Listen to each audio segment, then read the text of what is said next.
Hi friends, welcome back to my channel. ఈరోజు వినాయకుడికి ఇష్టమైన ఉండ్రాళ్ళు కుడుములు ఎలా చేసుకోవాలో చూపించబోతున్నాను. ఇవి గృహప్రవేశాలప్పుడు కూడా చేసుకుంటారండి. చాలా సింపుల్గా చేసుకోవచ్చు.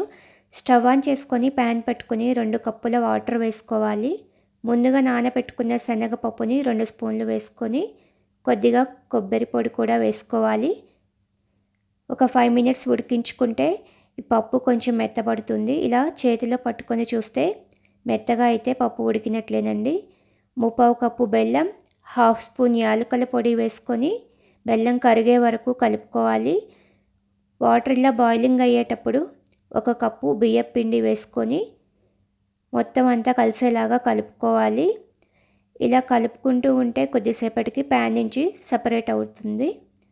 స్టవ్ ఆఫ్ చేసుకొని చల్లారిన తర్వాత చేతికి నెయ్యి అప్లై చేసుకొని ఇలా సాఫ్ట్గా కలుపుకోవాలి. కొద్దిగా పిండి తీసుకొని ఉండ్రాళ్ళలాగా చేసుకోవాలి. రౌండ్గా చేసుకొని ఇడ్లీ ప్లేట్కి నెయ్యి అప్లై చేసుకొని ప్లేట్లో పెట్టుకోవాలి. ఇలా కుడుముల్లాగా కూడా చేసుకోవచ్చండి. రౌండ్గా చేసుకొని ప్లేట్లో పెట్టుకోవాలి. పిండి మొత్తం ఇలా ఉండ్రాళ్ళు కుడుముల్లాగా చేసుకోవాలి. చేసుకొని ప్లేట్లో పెట్టుకొని ఇడ్లీ పాత్రలో కొద్దిగా వాటర్ వేసుకొని ఈ స్టాండ్ని అందులో పెట్టి 10 నిమిషాలు ఉడికించుకోవాలి. కొద్దిసేపటికి ఉడికిపోతాయి. బయటికి తీసుకొని వినాయకుడికి ప్రసాదంగా పెట్టవచ్చు.